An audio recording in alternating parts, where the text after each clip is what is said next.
2021 P4G 서울 녹색 미래 정상회의에 함께해 주신 각국의 정상과 국제기구 대표 여러분 진심으로 환영합니다. 녹색 회복을 통한 탄소 중립 비전의 실현과 지속 가능한 성장을 논의하는 귀중한 자리에서 오프닝 발언을 맡게 되어 대단히 영광스럽게 생각합니다. 최근 인류는 전례 없는 위기와 마주하고 있습니다. 비단 코로나19 팬데믹뿐만 아니라 역사상 가장 긴 장마와 폭우, 기록적인 한파와 폭설, 극심한 가뭄과 초대형 산불까지 지구촌 전체가 기후위기로 고통을 받고 있습니다. 이제 기후위기는 인류의 미래뿐 아니라 우리의 일상을 위협하고 있습니다. 바로 지금이 우리 모두가 담대한 행동에 나서야 할 때입니다.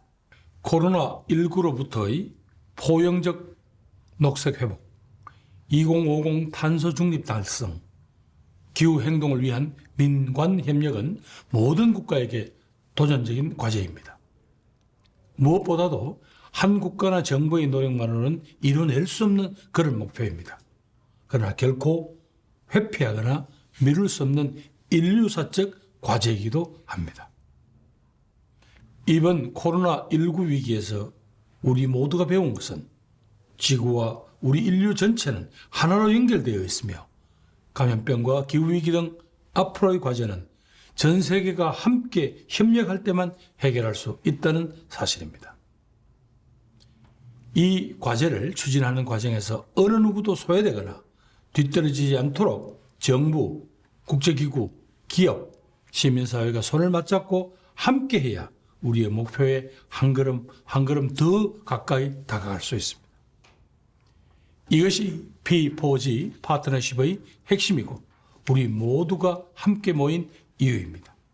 오늘 회의에서는 반기문 전 유엔 사무총장님께서 코로나19로부터의 포용적 녹색 회복, 이회성 IPCC 의장님께서 탄소 중립을 향한 국제사회의 공동 노력, 임기택 IMO 사무총장님께서 기후행동 강화를 위한 민관 협력 확산 노력이라는 세 가지 주제에 대해 말씀해 주시겠습니다. 전 지구적 거버넌스와 그 실천 방안을 모색하는 소중한 기회가 될 것입니다. 올해는 파리 기후협약 이행의 원년입니다. 앞으로의 10년은 지난 세기 인류가 배출한 온실가스의 재앙을 미래를 위한 희망으로 바꿔나갈 대전환의 시간이 될 것입니다. 우리 P4G 회원국들이 긴밀한 국제협력을 통해서 기후위기 대응을 선도할 수 있기를 진정으로 기대합니다.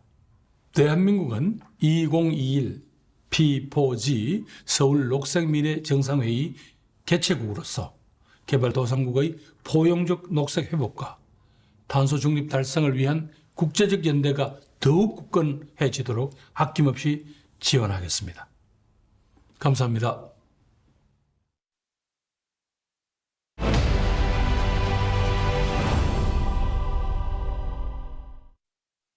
Thank you, Prime Minister, for opening the Leaders Session 1 today with the participation of more than 50 leaders. And tomorrow, we are expected to have the Leaders Session 2 chaired by President Moon Jae-in.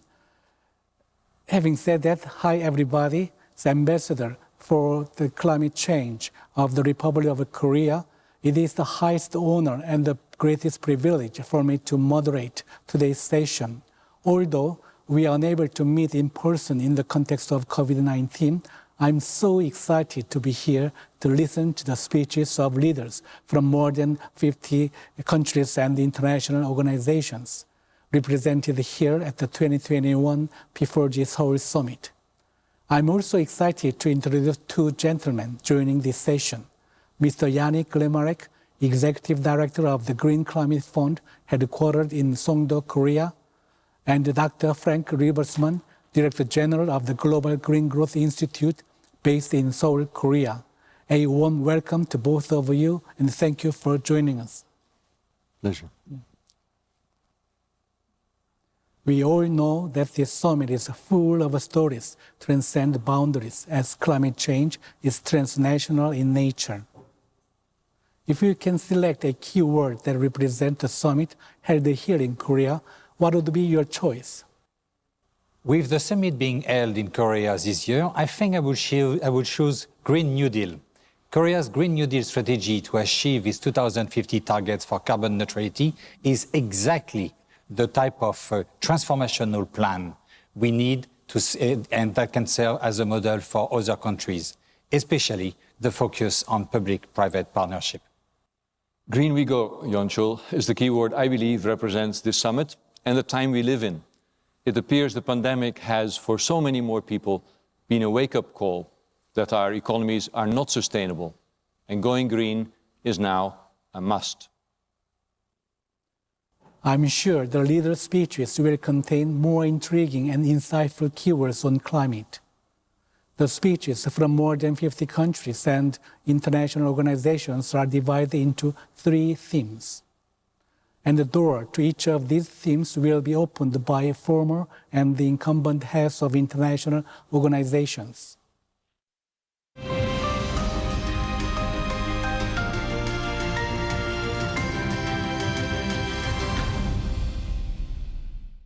The first theme we are about to explore is green recovery, and the message and the questions on green recovery will be first delivered by His Excellency Ban Ki-moon, the 8th UN Secretary General and the incumbent President and Chairman of GGGI.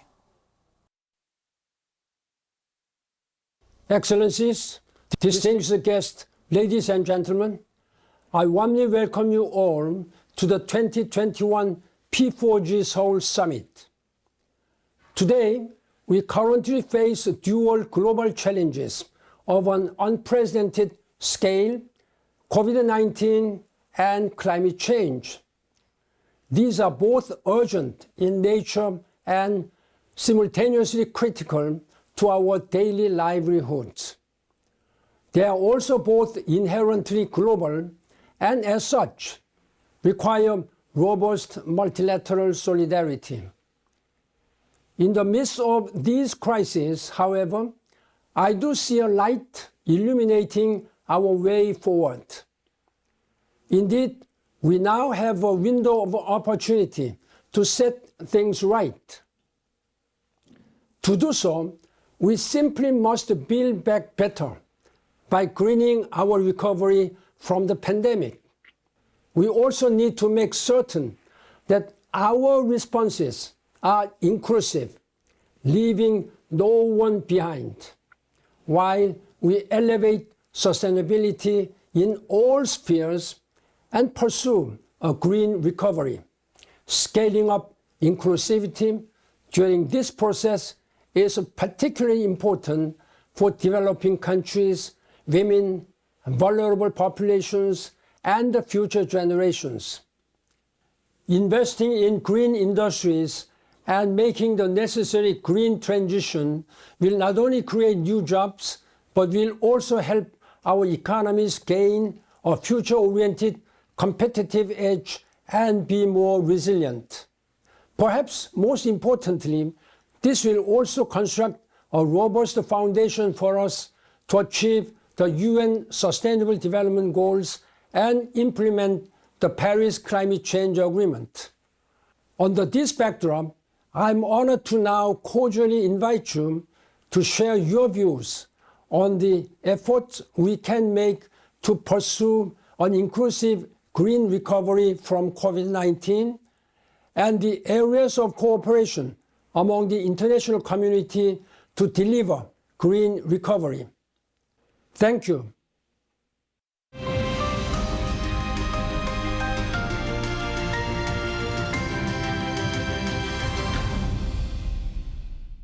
Now, we are going to watch video messages from the leaders who will address green recovery as a commitment to restoring our ecosystem and preserving our environment. The countries and international organizations that will deliver the speech are United Kingdom of Great Britain and Northern Ireland, People's Republic of China, United Nations, Republic of Indonesia, Republic of Uzbekistan, People's Democratic Republic of Algeria, UN Environment Program, Jamaica, Mongolia, UN Framework Convention on Climate Change, Nepal, Republic of Rwanda, C40 Cities Climate Leadership Group, Republic of Senegal, Republic of Singapore, UN Convention to Combat Desertification, Convention on Biological Diversity, International Civil Aviation Organization, International Maritime Organization, International Union for Conservation of Nature, Asian Forest Cooperation Organization. As COP26 draws closer, I'm delighted to see so many of my fellow world leaders taking such a positive stance in the fight against climate change. Our hosts today, for example, the Republic of Korea, have committed to achieving net zero by 2050. President Moon has also pledged, like the UK, to end international coal finance. And we recently learned that through the G7, Japan will be taking concrete steps to do the same. Around the world, in every continent, rich and poor nations alike have been putting forward ambitious emissions targets. And the wealthiest countries are getting increasingly serious about first hitting and then exceeding our climate finance promises. It's a great start, but let's not pat ourselves on the back just yet, because our planet and our people need more. More ambition, more innovation, more action, and yes, more money. We need NDCs that match those net zero commitments. We need an end to dirty old coal fueling our power grids, and we need governments that will not just make promises on climate and nature, but match those words with deeds. That's why the UK is making a massive investment in R&D and science, developing technology that will both slash emissions and create jobs. That's why by the end of this decade, we'll harness enough offshore wind to power every home in the United Kingdom. And it's why we're working hand in hand with business to deliver our 10-point plan for a greener economy. We have to do all this because even the most committed government cannot bring about a green industrial revolution on its own. We need businesses to play their part too. So I'm delighted that more than 2,000 companies have already pledged to take part in the race to zero. And I want to thank President Moon for convening this partnership, giving governments and business leaders another forum to share ideas and insights ahead of COP. Because it's now only 5 months until we gather in Glasgow. 5 months in which we all need to think big, raise our ambitions, and do the hard work that will make the summit a success, so that in the years and decades that follow, the world can look back on COP26 as the moment we chose the right path, not just for our planet, but for all our futures. President Moon Jae-in, colleagues, it is my great pleasure to join you on the cloud for the 2021 P4G Seoul Summit. Let me begin by expressing appreciation to President Moon and the ROK government for the efforts made in hosting the summit. As we speak, COVID-19 is still raging in the world. Many economies have suffered heavy blows. Instability and uncertainty are rising in the world economy. Global green and sustainable development faces daunting challenges. Confronted with hardships and setbacks, members of the international community must support each other in a spirit of solidarity. We need to advance development and green transition at the same time and in a mutually reinforcing way, and strive to constantly be on the upgrade. In this connection, I wish to propose the following. First, we need to pool our strength and win this global fight against COVID-19 together. Unless and until the virus is fully defeated, no country would feel reassured in pursuing development. In face of such a common enemy, no country is safe until every country is safe. The right way forward in combating COVID-19 is for us to pull together in this common battle. We need to intensify international cooperation against the pandemic and enhance the global health governance system. We need to step up policy coordination and use fast tracks, green lanes, and other flexible ways to protect the security and stability of global industrial and value chains. Second, we need to shift our approach and pursue green and low-carbon transition. The old path of development with heavy pollution and high emissions should not be our choice in seeking a post-COVID recovery. Instead, we must aim for win-win results in economic development and environmental conservation and resist the impulse for an expensive mode of growth. We must seize the new development opportunities brought by the new forms of business, digital transformation, and the new drivers of growth that have emerged in COVID response to push forward high-quality development. Third, we need to accommodate the special difficulties of developing countries. The international community should stand by the principle of common but differentiated responsibilities. The concerns and needs of developing countries deserve closer attention, and support to them in technology, finance, and capacity building should be scaled up to help these countries make the transition to green and low-carbon growth. It is crucial to uphold multilateral trading system with the World Trade Organization at its core, guard against new green trade barriers, and reject unilateralism and trade protectionism.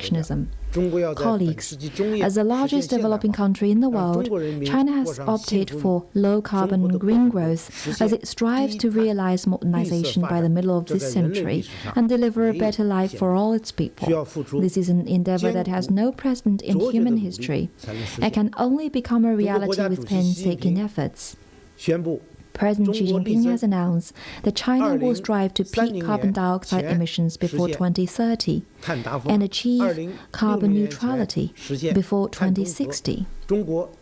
We will establish and improve an economic system of green, low-carbon, and circular development and advance all-round green transition in economic and social development.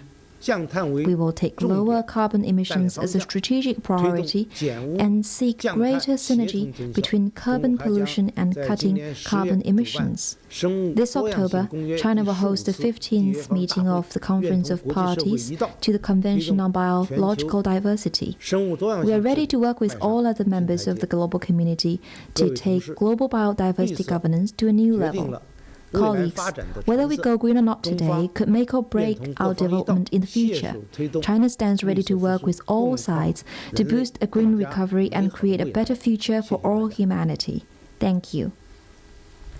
为了我们的绿色未来，现在行动。 Уважаемые участники саммита, дамы и господа, прежде всего хочу выразить признательность президенту Мун Чжэ Ыну за приглашение принять участие в этом важном мероприятии. Мы приветствуем и высоко ценим инициативы и усилия наших корейских партнеров в решении острых проблем устойчивого развития и продвижения зеленой повестки на глобальном уровне.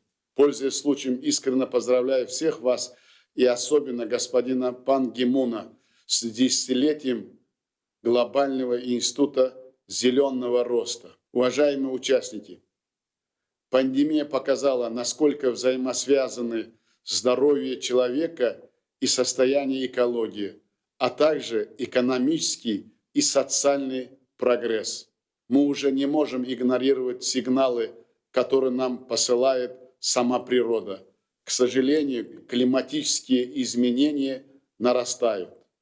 У нас в Центральной Азии среднегодовая температура за последние 30 лет выросла примерно на 1 градус.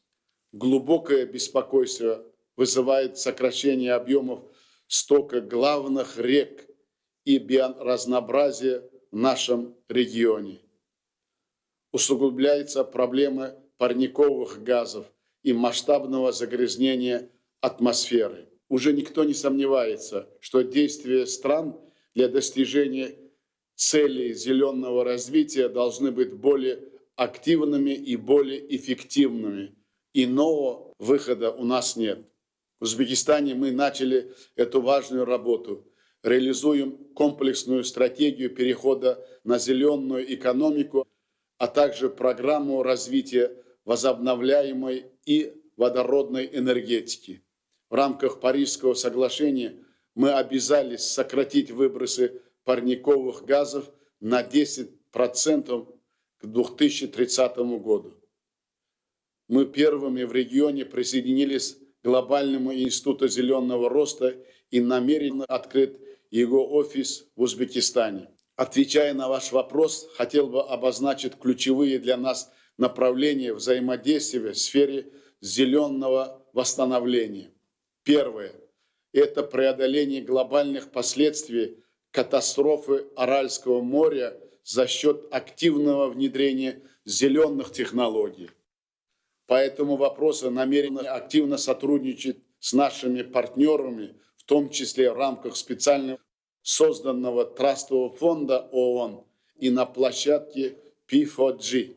Признателен за поддержку нашей инициативы, принятой на днях специальной резолюции ООН об объявлении Приорале зоной экологических инноваций и технологий. Второе.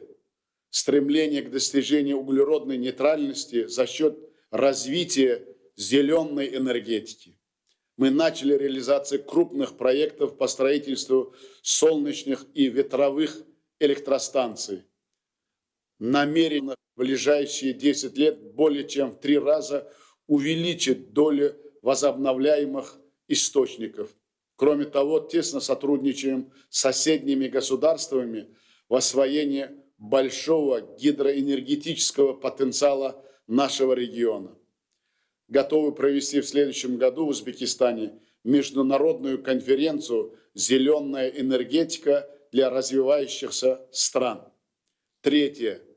Предлагаем запустить специальную программу привлечения молодежи, формирования зеленой экономики. Это позволит в будущем сформировать культуру зеленого потребления. Четвертое. Выступаем за налаживание тесного делового сотрудничества, поддержки растущего доверия финансового сектора и инвесторов к зеленым технологиям. В этих целях Узбекистан готов присоединиться к партнерству P4G и стать его полноправным участником. В заключение хочу выразить уверенность, что итоги сегодняшнего саммита послужат расширению нашего практического взаимодействия в рамках этой важной международной экологической платформы. Желаю всем успехов. Благодарю за внимание. Эрхэм үндэд төлөөлөгчид хатагтай ноёдоо. Дэлхийн улс орн бүр цар тагалтай тэмцэж буй энэ хүнд үед энэхүү чухал ач холбогдолтой хурлыг захимаар зохион байгуулж буй бүгд найрамдах Солонгос улсын засгийн газарт талархал илэрхийлье. Сүүлийн жилүүдэд бид уур амьсгалын өөрчлөлтөд тэмцэх байгалийн доройтлыг бууруулах, их дэлхийгээ хамгаалах талаар маш олон удаа хэлэлцэж олон үүрэг амлалтыг хүлээсэн. Харамсалтай тэдгээрийн хэрэгжилт бодит үр дүн тун чамлалтай байна. Монгол улс бол уур амьсгалын өөрчлөлтөд нэн эмзэг өртөмтгийн орнуудын нэг билээ. Сүүлийн 20 гаруй жилд цаг агаарын аюулт үзэгдлийн давтамж 2 дахин ихсэж тэдгээрээс үүдсэн эдийн засгийн хохирол бас нэмэгдсээр байна. Уур амьсгалын өөрчлөлтөөс үүдэн гарах хор хохирол, байгалийн аюулт үзэгдэл, гамшигаас сэргийлэхийн тулд бид дэлхийн дулаарлыг 1.5 хэмд хязгаарлах ёстоймаа. Энэ их дэлхийг хамгаалах хамгийн энгийн хэрэгжүүлэх болох арга хэмжээ юм. Парисын хэлэлцээрийн дагуу улс орн бүр хүлэмжийн ялгарлыг бууруулах үндэсний зорилтоо тодорхойлон хэрэгжүүлэх үүрэг хүлээсэн байдаг. Монгол улсын хувьд үндэсний хүлэмжийн ялгарлыг 2030 он гэхэд $20.2 бууруулахаар амлалтаа ахиулсан. Хүндэт төлөөлөгчдөө дэлхийд даяар байгаль дээлтэй ногоон технологийн шилжилтийг төр хувийн хвшлийн хамтын ажиллагаагаар улам эрчимжүүлэх шаардлагатай байгаамаа. Тийм ч учраас миний бие Монгол улсын ерөнхийлөгчөөр сонгогдсныхаа дараахан Оросын холбооны улсын Владивосток хотод дорны эдийн засгийн чуулган дээр ногоон технологийн нэг болох сэргээгт эрдэм хүчний зүүн хойд Азийн эрчим хүчний супер сүлжээ байгуулах санаачлалыг бодит ажил хэрэг болох тодорхой саналыг дэвшүүлсэн. жилийн 270 хоногт нартай цэлмэг гэдэг Монголын говь нутагт нь нарны эрчим хүчний нөөцөөр дэлхийд Сахарын цэлийн дараа 2 дугаарт ордог. Тэгэхээр энэ ариун нөөцөө ашиглан цахилгаан эрчим хүч үйлдвэрлэж, улирлын болон цагийн бүсийн зөрүүнээс үүдэн Өмд Солонгос зэрэг улсуудын оргил цагийн ачааллын хөнгөвчлөх түүнээс гадна хураагуурын үүрэг гүйцэтгэх бүрэн боломжтой юм а. Байгаль орчноо хамгаалах болон эдийн засгийн оновчтой шийдэл нь энэхүү сэргээгт эрчим хүчний сүлжээ юм а. Цаг хугацаа, уур амьсгалын өөрчлөлт та биднийг хүлээхгүй. Улс орон бүр цар тахлыг хохирол багтаа даван туулахын зэрэгцээ цар тахлын дараах эдийн засгийн сэргэлтийг байгаль орчинд хал багтаа ногоон хэв загвар шилжүүлэх олон улсын хамтын нийгэмдийн өмнө хүлээсэн үүргээ шийдэмгий, дорвитой бодит ажлуудаар эхэлж үр дүнд хүрэхийг уриалъя. Анхаарал тавьсанд баярлалаа. गणतन्त्र कोरियाका महामहिम राष्ट्रपतिज्यू, महामहिमज्यूहरू, भद्र महिला तथा सज्जनवृन्द, yes महत्त्वपूर्ण शिखर सम्मेलनको आयोजना गर्नुभएकोमा गणतन्त्र कोरियाका महामहिम राष्ट्रपतिज्यूप्रति म हार्दिक धन्यवाद प्रकट गर्दछु। जलवायु परिवर्तनका कारण अहिले मानव सभ्यता इतिहासकै सबैभन्दा कठिन मोडमा पुगेको बेला मानव जातिलाई कोभिड-19 को महामारीले थप सङ्कटमा पारेको छ। यस प्रतिकूल परिस्थितिमा पेरिस सम्झौताको सफल कार्यान्वयन र दिगो विकासका लक्ष्यहरू प्राप्त गर्न महत्त्वाकांक्षी राष्ट्रिय योगदानसहितको प्रतिबद्धता आजको टटकारो आवश्यकता हो। नेपालले सन् 2050 सम्ममा कार्बन तटस्थ राष्ट्र बन्ने दीर्घकालीन लक्ष्यका साथ परिमार्जित राष्ट्रिय योगदानका लागि प्रतिबद्धता व्यक्त गरिसकेको छ। जलवायु परिवर्तनको मुद्दालाई समग्रतामा सम्बोधन गर्न प्रकृतिमा आधारित हरित अर्थतन्त्र र बजार व्यवस्था आवश्यक छ। सबै मुलुकहरूले र विशेषतः अधिक मात्रामा हरित गृह ग्यास उत्सर्जनकर्ताहरूले त्यसको न्यूनीकरण, अनुकूलन, वित्त तथा प्रविधि हस्तान्तरणका लागि थप आर्थिक र प्राविधिक स्रोतको व्यवस्था गर्नु पर्दछ। अति कम विकसित राष्ट्रका नागरिकको आधुनिक प्रविधिमाथिको पहुँच वृद्धि गर्दै उनीहरूको जलवायु अनुकूलन क्षमता बढाउने गरी कार्य गर्नुपर्दछ। यसै वर्ष बेलायतको ग्लासगोमा सम्पन्न हुने COP26 को पूर्व सन्ध्यामा आयोजित यो सम्मेलनले जलवायु वित्त सिर्जना गर्न र जलवायु न्यायको क्षेत्रमा काम गर्न थप योगदान दिनेमा म पूर्ण विश्वस्त छु। महामहिमज्यूहरू, नेपाल एक पर्वतीय मुलुक भएकाले यो जहिले पनि जलवायु परिवर्तनको उच्च जोखिममा रहिआएको छ। पर्यावरण विनाशका कारण युवा, कृषक समुदाय तथा विपन्न वर्ग र विशेष गरी वृद्ध, महिला तथा बालबालिकाले विभिन्न प्रतिकूलताहरू झेलिरहेका छन्। जलवायु नीति तथा कार्यहरूमा हामीले सबैको सहकार्यसहित महिलाको नेतृत्वदायी भूमिका सुनिश्चित गर्नै पर्दछ। भावी पुस्तासहित सरोकारवाला सबैलाई लक्षित गरी जलवायु अनुकूलनका कार्यक्रम सञ्चालन गर्नुपर्ने खाँचो रहेको छ। अति कम विकसित मुलुक, भूपरिवेष्टित विकासशील देश, टापु राष्ट्र र हिमाली क्षेत्रका लागि सहज वातावरण बनाउन प्रत्यक्ष रूपमा वित्त र प्रविधिमा पहुँच सुनिश्चित गर्नुपर्दछ। विश्वलाई सङ्कट परेको बेला नेपालले जहिले पनि अन्तर्राष्ट्रिय समुदायसँग हातेमालो गर्दै आएको छ। जलवायु परिवर्तन र कोभिड-19 को महामारीको यो सङ्कटको घडीमा सबै अन्तर्राष्ट्रिय समुदायसँग मिलेर काम गर्ने प्रतिबद्धता व्यक्त गर्दै म यो सम्मेलनको पूर्ण सफलताको शुभकामना व्यक्त गर्दछु। धन्यवाद। Excellency Moon Jae-in, President of the Republic of Korea, distinguished delegates. The P4G summit is a reminder that the climate crisis has lost none of its urgency during the COVID-19 pandemic. Thank you to President Moon for convening this meeting. at such a critical juncture as we prepare for COP26 later this year. To achieve a recovery from the pandemic that is both green and inclusive, we have to keep a few points in mind. First, economic growth is fueled by energy, quite literally. In developing economies, we need to both produce and consume much more energy than we currently do in order to achieve the Sustainable Development Goals. This means incentivizing renewable energy and reducing subsidies for fossil fuels.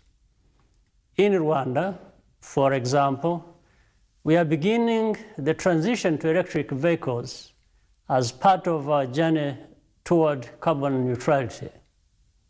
Second, it is imperative to protect biodiversity and sustainably manage our land, water, and forest resources. Good stewardship of our natural environment generates long-term economic returns. But biodiversity and conservation are important for another reason as well: to reduce the growing risk of infectious pathogens jumping from animals to humans, leading to devastating pandemics. Finally, let's remember to emphasize that green growth will be an important source of high-quality employment opportunities for our young people going forward.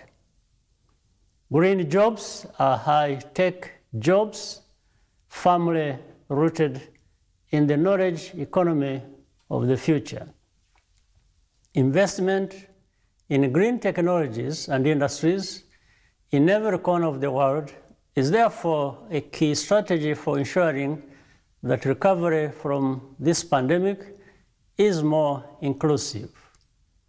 I wish you fruitful deliberations at the summit, and I thank you for your kind attention.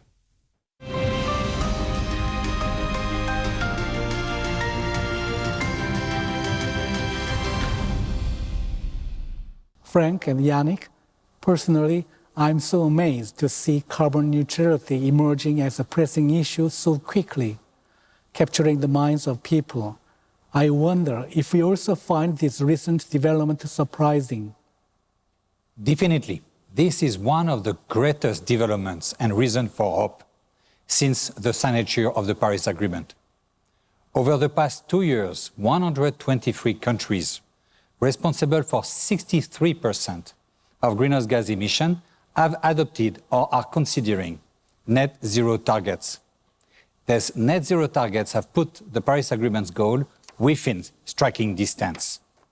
A key challenge now is to translate this political commitment into detailed emission reduction pathways and financing plan. Indeed, Anshul.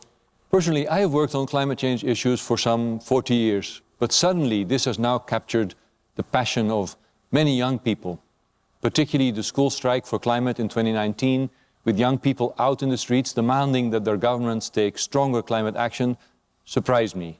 And yes, carbon neutrality, or rather net zero 2050, has really become a rallying cry. I totally share with you. This is why we should start looking into the issue of carbon neutrality first with the messages and the questions from the chair of the International Panel on Climate Change, a platform that presents the most scientific and defining evidence on climate change. Thank you very much indeed for joining us, Dr. Lee Hwae-sung, Chair of IPCC. Excellencies, distinguished participants, let us now turn to the next guiding question that we will be discussing, which is carbon neutrality. IPCC's special report on global warming of 1.5 degrees, released in 2018, found that to limit global warming to 1.5 degrees, CO2 emissions should decline 45% by 2030 relative to 2010, reaching net zero by 2050. Science is sending us a clear message to take immediate action. I would emphasize the importance of bringing together the two most urgent goals, green recovery and carbon neutrality. If we can align our short-term green stimulus packages to overcome the pandemic with climate goals and policies, we will certainly be better positioned to be on track to implement the Paris Agreement and achieve SDGs. As we begin our journey towards carbon neutrality, we understand that this goal faces many challenges. Assistance for developing countries in designing climate actions with the support of finance, technology, and capacity building will be important. As current technology has limits, investment in further developing existing and new technology will be of essence. These efforts will send clear message to the market. Joint climate actions will prevent more predictability and reliability, facilitating businesses to invest and seek market opportunities with confidence and sustainability. With these, we now turn to our two guiding questions. What our priorities are in achieving carbon neutrality, and what collaboration and support are required to reach this goal. I look forward to your enlightening views on these important questions. Thank you.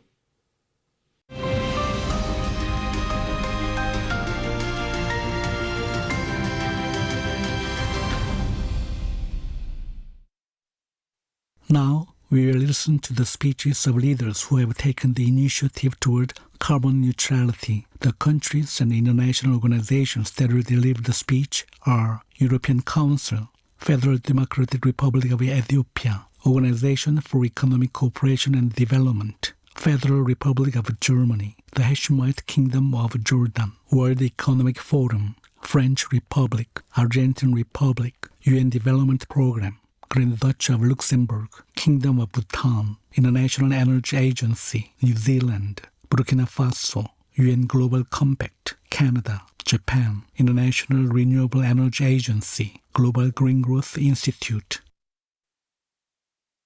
I would like to thank the Republic of Korea for organizing this important summit. COVID-19 has consumed our attention for more than 1 year. But we all know there is another great challenge, because climate change has not taken a break during this pandemic. COVID has not diminished our climate goals. In fact, it has done exactly the opposite. It has sharpened our focus and intensified our resolve to protect our natural world. In the European Union, we launched our green transition well before the pandemic. In 2019, we took a landmark decision, committing to become the first carbon-neutral continent by 2050. And this led to our groundbreaking European Green Deal. In fact, COVID-19 has galvanized our resolve to transform the paradigm of our development model, from destructive short-term thinking towards a sustainable model that respects the life of our planet and the lives of our citizens. The COVID pandemic has been a double-edged sword. It has tested our societies like never before and forced us to take a hard look in the mirror at some weaknesses. But we've also seen our strengths. We've also seen the opportunities that lie ahead for our people, for our societies, and for our planet. We have a unique opportunity to build back our societies in a way that respects our planet. We want in Europe to be a global leader in climate action. We have big goals and we have made robust commitments. We want to become the first climate-neutral continent by 2050. We want to reduce our carbon emissions by at least 55% by 2030. And for that to happen, we have mobilized a massive budget and recovery package, 1.8 trillion euros, never seen before. And this is our growth strategy for the future. Over 30% of our recovery package will go to greening our economies. And at least 20% will go to our digital priorities. this digital investment will have a direct impact on our climate objectives. For example, by improving the performance of supercomputers to make better climate decisions, or, for example, developing smart mobility. And digitizing our societies will have a wide-ranging impact from driving research, innovation, and technology to creating jobs and modernizing our economies. Ladies and gentlemen, dear friends, this global challenge will require huge collective intelligence. Developed countries have a special responsibility to support those in need. In the Paris Agreement, developed countries committed to $100 billion per year in climate finance. G20 countries make up 85% of global GDP and 80% of global emissions. We have a duty to show leadership in reducing emissions. And we know that a number of solutions already exist, but we need the political will. We need more political will. First, by putting a price on carbon, and second, by developing green finance. We must come together as one international community to meet this urgent and vital challenge. Ladies and gentlemen, the world has paid a heavy price during COVID-19 in lives, in livelihoods, and in personal liberties. I would even say we have rediscovered a bit of modesty. We have come back to what matters most, the health of our families, of our communities, and the health of our planet. One world, one health, all of us in this together. Thank you. The P4G global initiative is crucial to addressing the mounting challenges of climate change and accelerating the implementation of the 2030 Agenda. Ethiopia has taken bold climate mitigation measures, such as launching an ambitious climate-resilient green economy strategy in 2011 at the COP17 in Durban, 4 years prior to the Paris Agreement. As part of our commitment to the Paris Agreement, in December 2020, we submitted a summary of our updated nationally determined contributions to the Secretariat of the UN Framework Convention on Climate Change.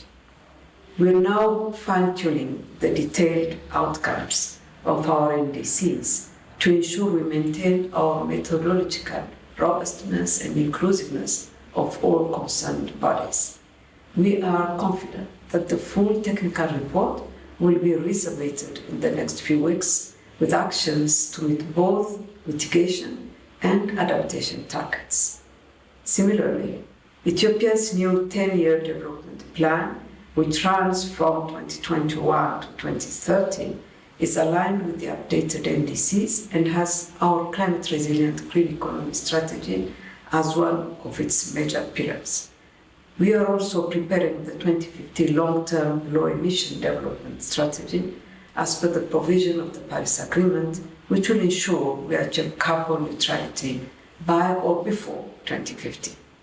These efforts are also complemented with our Green Legacy initiative of planting 20 billion tree seedlings by 2022.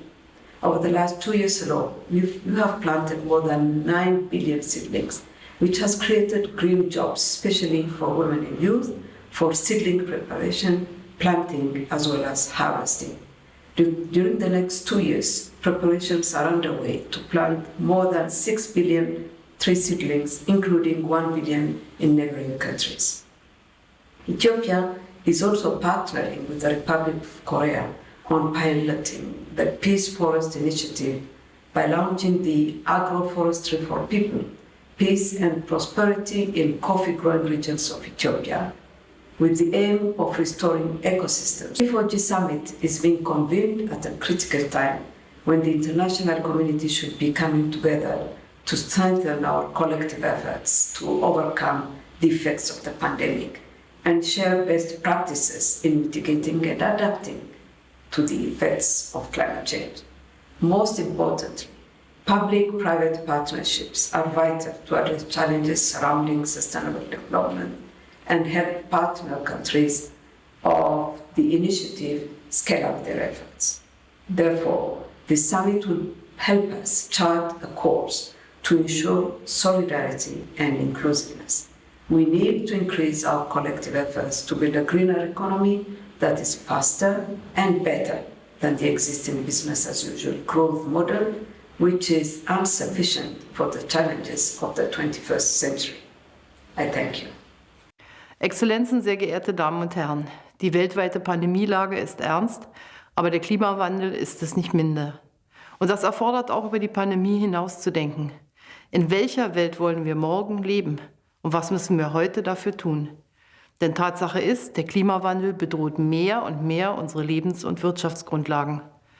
Daher gilt es, weltweit die großen Potenziale erneuerbarer Energien zu erschließen und im Gegenzug aus der Nutzung fossiler Energien auszusteigen. Es gilt, im Sinne von Nachhaltigkeit noch innovativer zu werden. Denken wir etwa an intelligente Effizienzlösungen, die Ressourcen und Kosten einsparen helfen, also ökonomischen und ökologischen Zielen gleichermaßen dienen. Wirksamer Klimaschutz erfordert auch einen marktwirtschaftlichen Rahmen. Daher setzen wir in Deutschland auf eine CO2-Bepreisung, und zwar neben den Sektoren Energie und Industrie auch bei Verkehr und Wärme.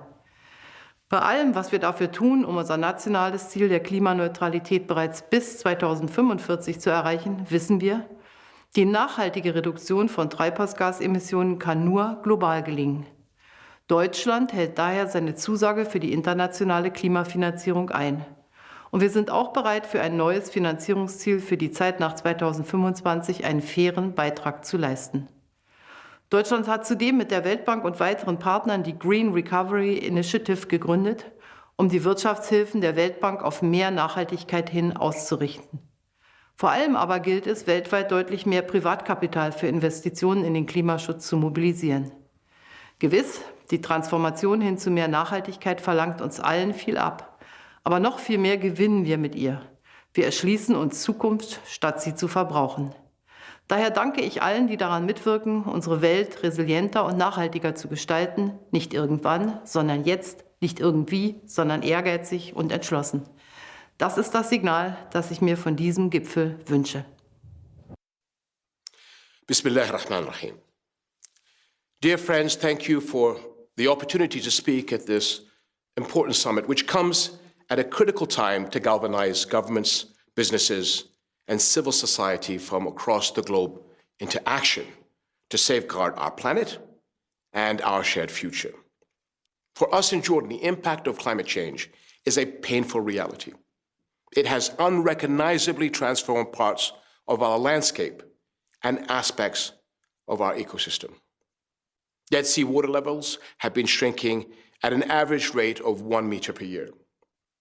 We have one of the lowest levels of water availability per capita in the world.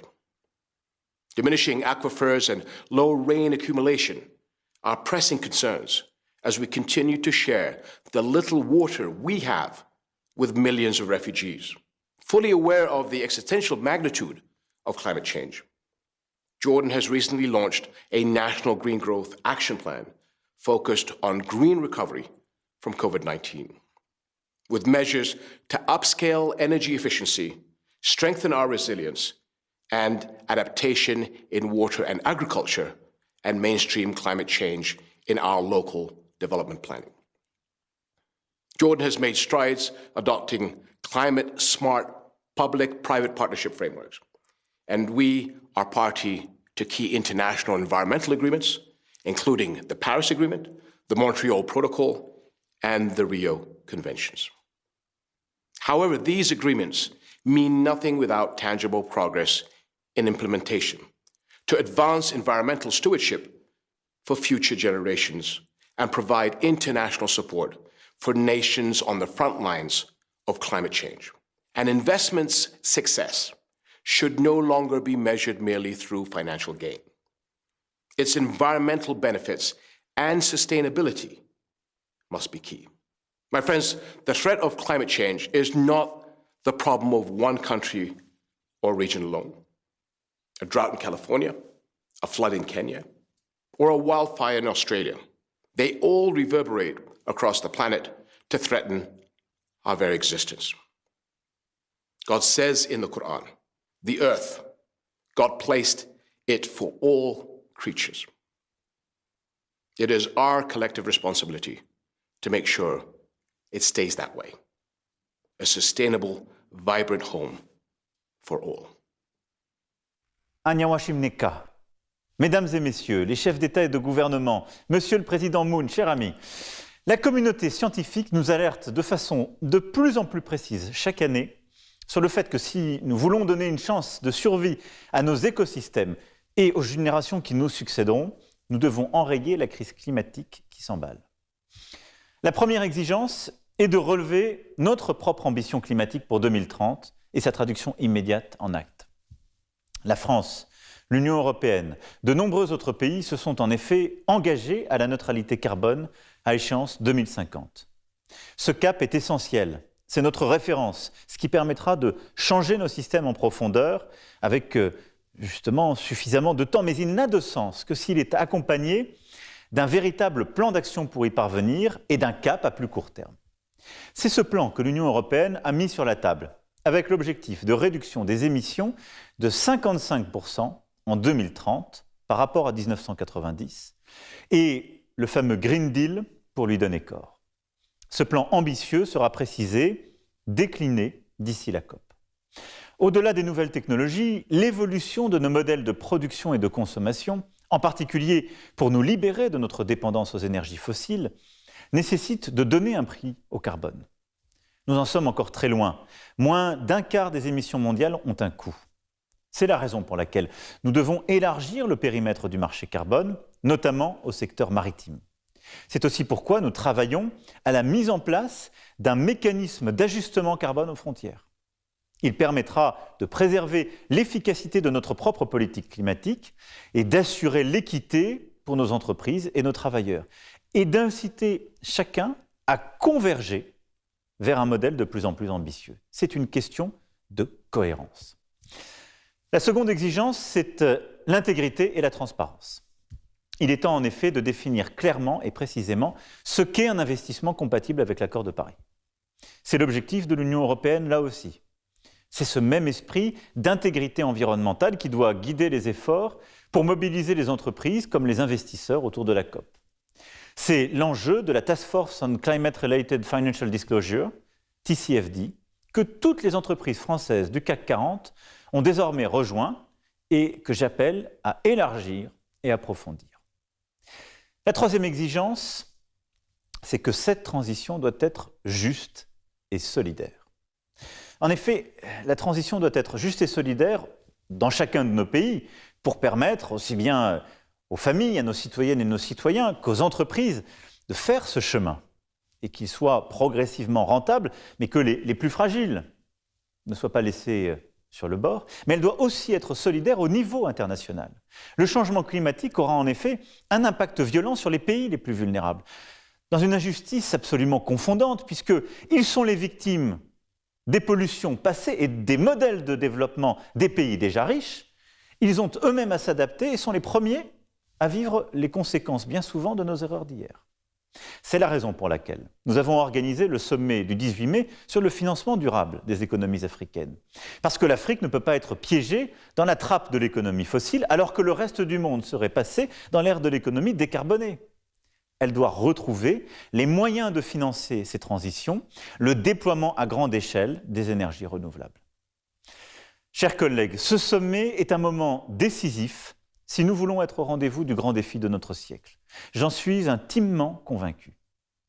Mais nous sommes aujourd'hui en retard. Il n'y a pas là de catastrophisme à avoir, nous ne sommes pas perdus, et je ne fais pas partie de celles et ceux qui pensent que nous n'avons aucun espoir. Je crois même profondément que si nous savons investir, innover, accompagner le changement de manière solidaire et responsable, notre avenir est à écrire. Mais il nous faut pour cela accélérer l'allure, construire les bases du succès de la COP26 sur cette triple exigence d'ambition concrète, d'intégrité et de justice. La neutralité carbone s'impose partout comme notre horizon commun. D'ici là, ne lâchons rien, car le temps presse. et chacun doit être au rendez-vous. Nous ferons tout pour y être, en redoublant d'efforts, en redoublant d'investissements, en continuant à accélérer. Et nous avons besoin d'être tous ensemble pour nous coordonner. Je vous remercie et bon travail. Kia ora koutou katoa and hello to all. Almost 6 years ago, in 2015, countries agreed to strive to limit global temperature rise to 1.5 degrees Celsius above pre-industrial levels. Our goal today has to be to deliver on this promise. It's time to put in place the policies and plans that will get us to carbon neutrality by 2050. I see 6 key areas that will help us make real progress. First, we must each commit to a long-term neutrality target. We would go further to suggest that it should be built into domestic legislation and made the heart of your country's action supported as broadly as possible. It's your lodestar. Second, backcast from the neutrality target to ramp up nationally determined contributions to ensure we're each doing our part in reducing emissions in line with our 1.5 degree limit objective. Third, let's make sure all financial decisions support low emissions development. This is why New Zealand's Sovereign Wealth Fund has joined 13 others in the One Planet Sovereign Wealth Funds framework. Together, we're ensuring climate action is factored into how we invest over $30 trillion US. Fourth, let's explore how trade can help address climate change.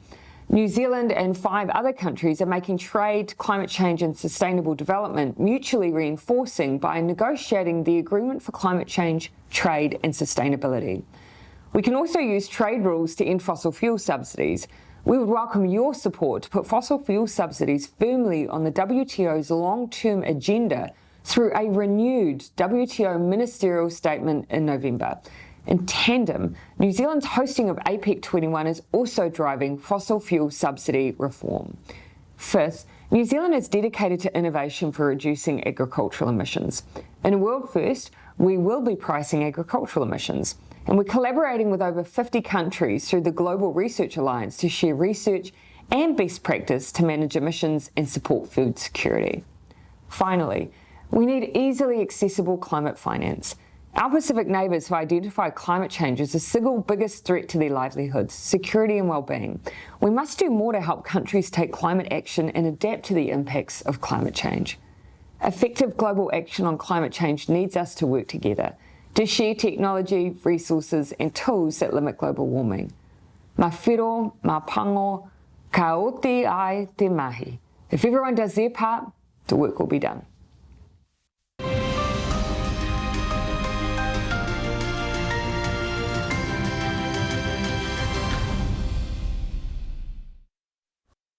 If we could liken the P4G summit to a bird, one of its wings would be the cooperation between the public and private actors. Frank, Yannick, what do you think? Well, we need governments to step up to make net zero pledges, backed up by ambitious NDCs for 2030 as milestones to carbon neutrality. Most of the funding required for the green transition will have to be invested by the private sector. Public-private partnerships are therefore critical, Janschul. We must use the scarce public funding, development assistance and climate finance to draw in, to bring on board the private sector. We imperatively need public-private partnership to reach our climate goals. This is something that the Green Climate Fund is prioritizing. In particular, we are developing new ways to blend public and private finance to increase the flow of private investment in developing countries for both greenhouse gas emission reduction, adaptation to climate change, and ecosystem protection and restoration. The third theme of the leader's speech is on public-private cooperation. We will begin with the message and questions from Mr. Lim Gi-taek, Secretary General of the IMO. Now, let us invite Mr. Lim to deliver his remarks on public-private cooperation.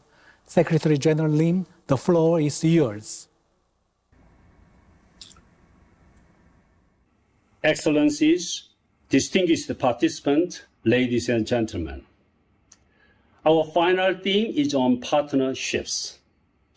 For several decades, we have exerted efforts to address climate change and pursue sustainable development. We have set global goals, such as the Paris Agreement and SDGs. Although governments and international organizations have and will continue to pursue the global goals, we need reinforcement. We need the engagement of diverse stakeholders, scaled-up financing and investment, innovative ideas and technology, most of all, creative partnerships. If we can bring together governments, international organizations, businesses, and the civil society to secure more funding on bankable projects that have potential in the market, I'm quite certain that it will have a significant impact in achieving our global goals. Recent investment trend and rising interest of businesses to pursue ESG is certainly encouraging. What still needs to be enhanced are public-private partnerships that really make a difference. At IMO, we have placed an increasing focus on generation of such partnerships and projects. The P4G initiative, through its vast networks of partners around the globe, will be instrumental in nurturing public-private partnerships that will provide viable intervention in support of our common goals. Now we will continue our discussion on this very topic. I look forward to your views on the challenges and potential solutions to support public-private partnerships. Excellencies, distinguished participants, ladies and gentlemen, the floor is yours.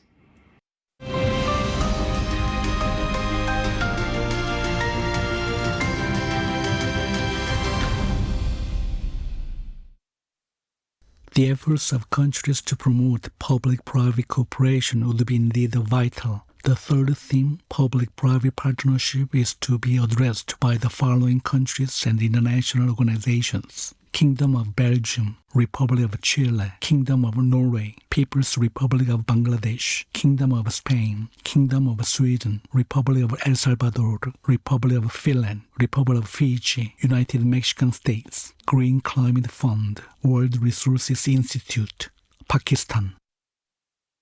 Ladies and gentlemen, dear colleagues, the single biggest challenge of our lifetime is climate change, because we are at the tipping point right now, the tipping point that requires action. And I believe it is our duty to seize this climate crisis as an opportunity to embrace innovation, to speed up the development of new technologies in order to create a more sustainable society. Because only new technologies and innovation will save us. That is also why Belgium dedicates 60% of its multi-billion euro recovery plan to low-carbon investments and to climate-resilient technologies. More than ever, we choose to invest in our current strengths, like the development of hydrogen technology. We will continue to build our renewable energy infrastructure on land and in the sea. And we have the ambition to transform our housing and transportation markets to make them carbon neutral. That is also why my government wholeheartedly supports the European climate law and the European ambition to become climate neutral by 2050. If all countries work towards the same goal, we will be able to stop climate change and reverse it. And we will be able to build a healthier living environment for our children and grandchildren. That is why I am also happy to see that this P4G summit takes the same broad view on climate change as Belgium. This is not just a crisis of greenhouse gases and carbon emissions. It should also be about making our living environment healthier. It should be about clean water, sustainable cities, sustainable farming, and building a circular economy. It is about protecting those who face the greatest risks for the moment. Belgium tries to do that through its development cooperation. And we strongly believe that public grants alone cannot solve the issue. We need to partner up with the private sector to merge not only our budgets, but also our best ideas.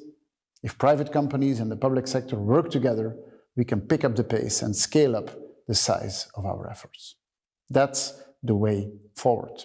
Just like we did when developing the COVID vaccines, where private companies and government gave the best of themselves to make the impossible possible. With the same spirit, we need to fight climate change by working together, by being focused on the task ahead, and by investing in science and innovation. So let me thank the Republic of Korea for the opportunity to speak as a guest, and I wish you all a very productive P4G summit. Good morning. Greetings to all of you in these difficult times, and a special thanks to the Republic of Korea, the host country of this 2021 P4G Seoul summit, for bringing together the governments and the international community to pursue together an inclusive green recovery towards carbon neutrality. We are currently facing one of the major global health crises of the last century.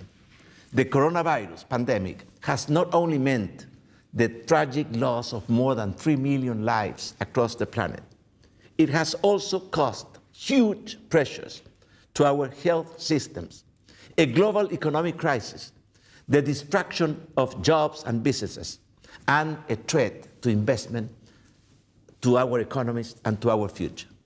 But the COVID-19 pandemic must not overshadow the threat of climate change, which is not in quarantine. Like coronavirus, the climate crisis has a profound impact on our people's lives, and facing it decisively and with a sense of urgency is an ethical imperative. We must act against climate change with the same determination that we have displayed in fighting COVID-19. Chile is already doing its part. Even though we are a small country, responsible for only 0.25% of the world's total greenhouse emissions, we have understood our own responsibility and our contribution in this global fight. Today, we have an opportunity to address COVID-19 and climate change together. In this context, we are introducing our plan for a green recovery, which comprises concrete and multi-sectoral initiatives to rebuild our economy on a sustainable manner and to accelerate our transition to a net zero emission country. Our green recovery plan will mobilize $4.5 billion of public investment, roughly 30% of our COVID Special Recovery Fund, in order to accelerate climate action and to create and support multiple projects across the country, which will allow us to create thousands of quality jobs. This plan rests on 5 pillars. First, energy transition. Our goal is to clean our electricity generation capacity, achieving 70% renewable generation before 2030 and 95% before 2050. In order to accomplish this decarbonization strategy of our energy matrix, Chile has committed to retire 50% of its coal-fired plants by 2025 and 100% before 2040. Second, green hydrogen. Chile can and will become the most efficient producer of green hydrogen in the world. In order to reach this goal, before 2030, we are in the process of developing a competitive green hydrogen industry, using electricity produced with low-cost, renewable, and clean resources. Next month, we will begin building our first plant of green hydrogen. Third, forest and biodiversity. We are harnessing nature's ability to absorb carbon by planting 250,000 hectares of trees. We have also launched our national wetland policy to protect 40 wetlands of international relevance. And finally, we are promoting the creation of the first marine protected area in the high seas, in the Nazca Ridge, an area identified as greatly rich in biodiversity. Fourth, water efficiency. Last year, our country established its national water policy to face water scarcity. And finally, fifth, sustainable cities. pollution mitigation, and circular economy. We are aiming to base 100% of our public transport system on electricity or electric vehicles by 2040. We recently published a new energy efficiency law, and this year we will publish our first circular economy roadmap. These initiatives respond to a long-term vision that will guide our sustainable economic recovery post-COVID-19 and will allow us to achieve carbon neutrality before 2050. A green recovery is a crucial pillar for building back better after COVID-19, unlocking investment opportunities and repairing the economic damage of this pandemic. Thank you very much. To successfully fight climate change, we need global net zero emissions around 2050. We need to get there in 3 decades. We need to act today. The solutions we need are available. We see more ambitious policies and goals. The private sector is positioning itself for a net zero future. The world's largest economies plan for climate neutrality. Still, our ambitions don't put us on the track to keep temperature increase to 1.5 degrees. Countries that have not yet submitted enhanced targets under the Paris Agreement should do so, well before COP26 in Glasgow. I commend Korea's decision to strengthen its climate target and to end public financing of coal-fired power plants overseas. Goals alone will not bring us to net zero. Governments will have to put in place effective climate policies. In Norway, we see climate policy as the sum of all our efforts. It is how we transform and equip the country for the future. We harness the power of public-private resources through regulatory measures and requirements, combined with support and collaboration. Companies committed to long-term sustainable value creation help make change happen. This has put Norway in a world-leading position in areas such as green shipping, offshore wind, and carbon capture and storage. Recently, together with other governments and leading companies, we launched an international public-private collaboration, the LEAF Coalition. LEAF will support tropical forest countries in reducing their emissions from deforestation. The world's forests are key to net zero. LEAF can deliver billions of dollars to this cause in the coming decade.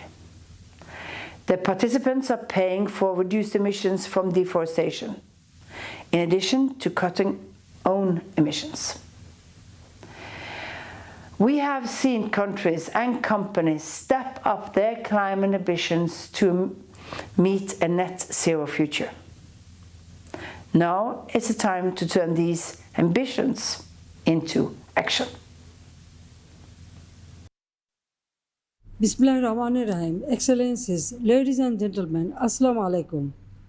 I thank the organizers for inviting me at the second Partnering for Green Growth and Global Goals P4G Summit.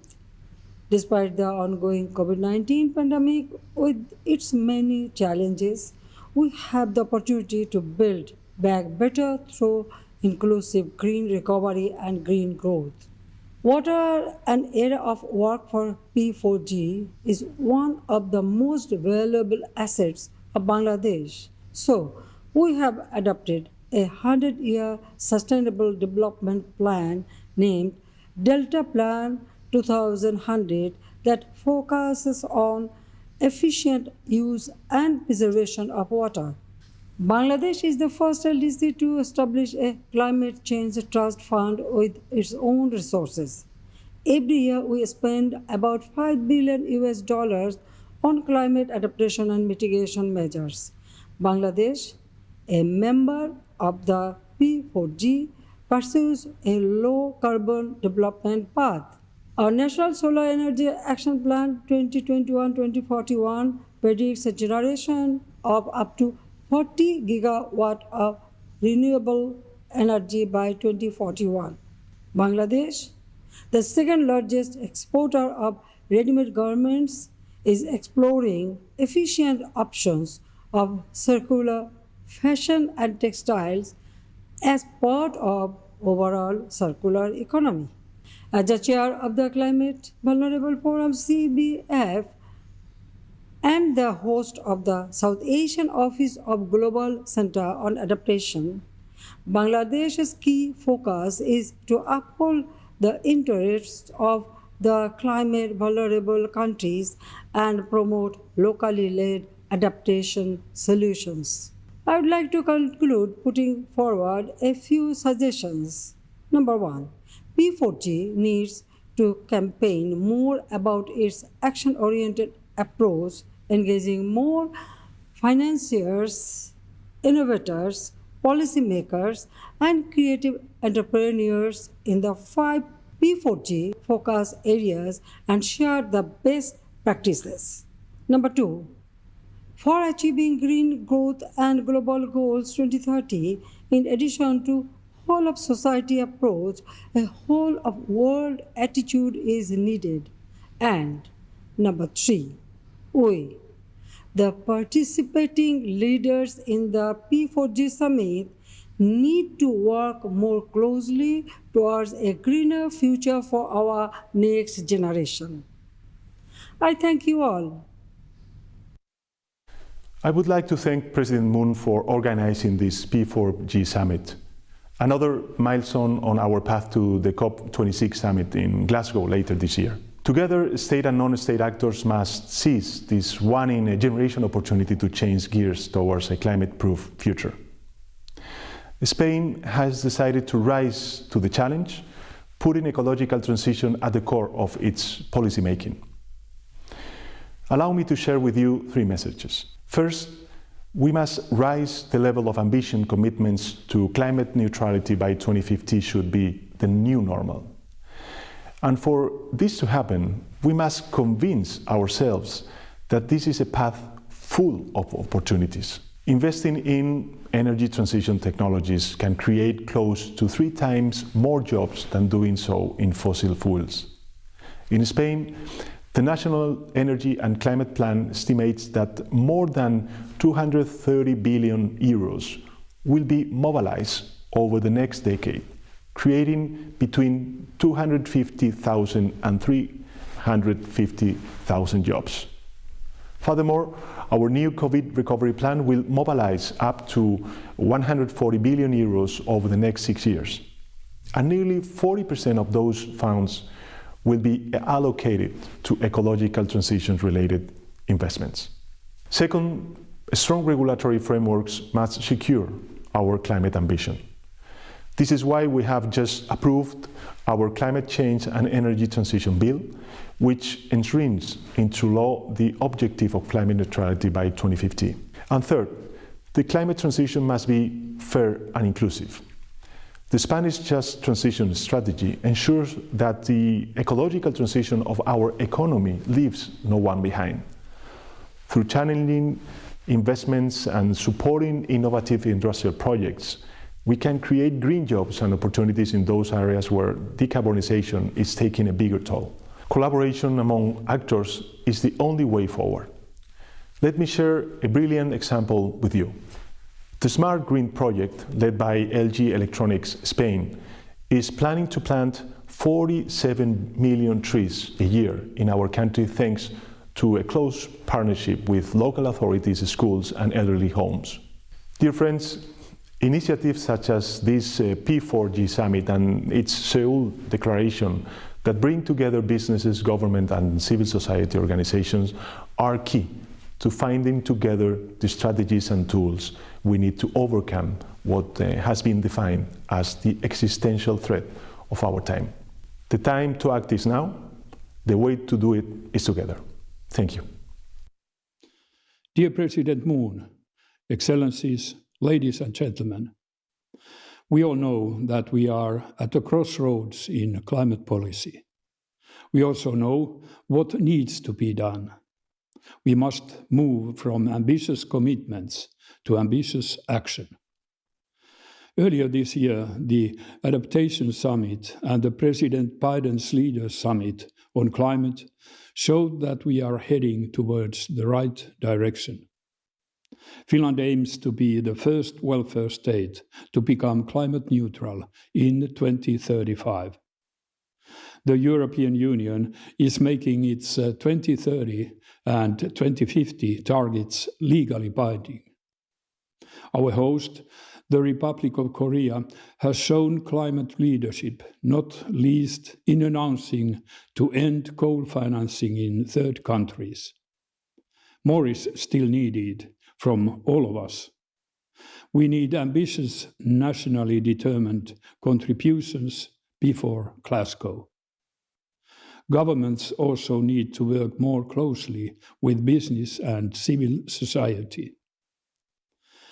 As an Arctic country, Finland is particularly worried about the Arctic region, which is now warming 3 times faster than the global average. We are committed to maintaining climate issues at the core of Arctic cooperation. Reducing black carbon and methane emissions is essential both regionally and globally. As I have often said, if we lose the Arctic, we lose the globe. Economic policies and carbon pricing are at the heart of climate action.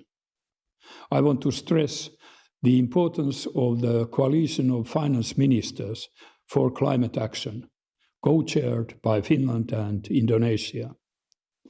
The growing coalition was honored to welcome the Republic of Korea, the US, Japan, and many others as new members in its spring meeting. Our gathering today is an important milestone on the path towards Glasgow and beyond. The focus areas of this P4G summit, water, energy, circular economy, food and agriculture, and cities, are vital to make our planet climate neutral by 2050. Let us act now. Excellencies, distinguished delegates, ladies and gentlemen. When we first set out on our decade of action, we knew that the obstacles that faced us were already great. The developed and developing worlds were truly that. They were separate worlds. One world made up of wealthy, highly developed nations dragged their feet. Enriched by industrial carbon emissions and resource extraction, they were reluctant to wean themselves from the very pillage and profit that had enriched them. Meanwhile, in the other world, most post-colonial societies were hindered by exclusive economic policies and held back by a high cost of borrowing to fund foundational development of our countries. Undaunted, we fought to overcome these obstacles. We strove to provide our people with basic necessities, with roads, with bridges, schools, clean water, electricity, and affordable housing.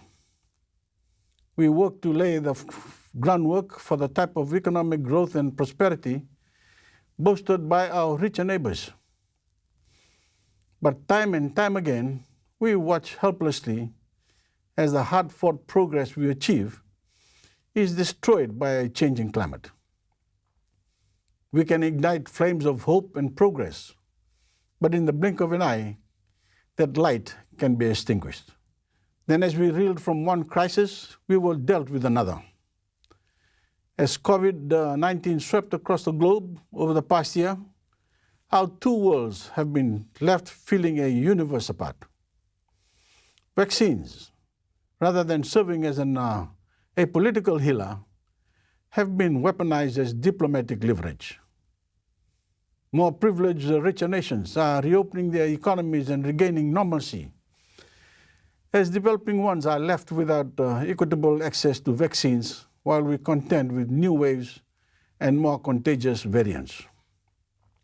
It's safe to say that the past year, or perhaps the last millennium, has been defined not by inclusivity, but by self-interest.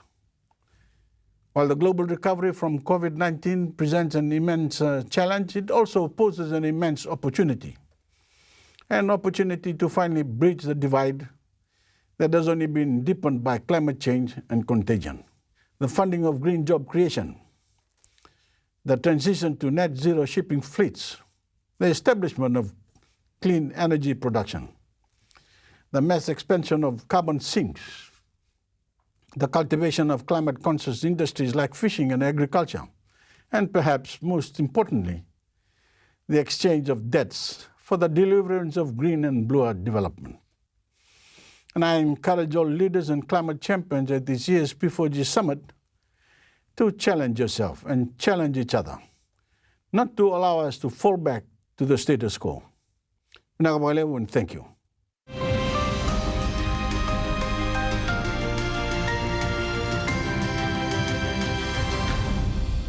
We have listened to the speeches of leaders from more than 50 countries and international organizations on the three themes of green recovery, carbon neutrality, and public-private cooperation. How have you enjoyed it? Thank you, Ambassador. It was fascinating and hugely encouraging. We are at a tipping point or turning point in our fight against climate change. Depending on the decision to be taken by global leaders in the coming years, we are either to entrench our dependence on fossil fuels or to achieve our net zero emission target. These pose a dramatic responsibility on all of us, and I'm deeply convinced that this summit is a key step for the entire community to be able to fulfill this responsibility. Thank you, Anjol. It was exciting to see all those commitments and pledges from the leaders. Of course, now we need to see this followed up by action, because green we go for action now. Once again, we have been reminded that the messages from the leaders resonate with the 2021 P4G Seoul Summit's slogan, Green we go, change we make. Frank and Yannick, thank you so much indeed again for joining us today to offer your insights. Thank you, gentlemen. And with that, we will now conclude the Leaders Session 1 of the P4G Seoul Summit with the Prime Minister's closing remarks. 오늘 귀한 시간 내주신 각국 정상과 국제기구 대표 여러분께 다시 한번 감사의 말씀을 드립니다. 오늘 우리는 지구의 미래가 우리의 행동에 달려있다는 엄중한 현실에 공감했습니다. 또한 녹색 회복과 탄소 중립 실현을 위한 각국의 비전과 국제적 연대 의지도 재확인했습니다. 오늘 여러분의 참여와 약속이 인류의 미래, 지구의 미래를 위한 의미 있는 발걸음이 될 것이라고 믿습니다. 앞으로도 우리가 함께 이루어 나갈 정의로운 전환에 더 많은 국제적 협력과 실천 의지가 모이길 기대합니다. 오늘 회의에 참여하고 또 준비해 주신 모든 분들께 진심으로 고맙다는 말씀을 드립니다. 감사합니다.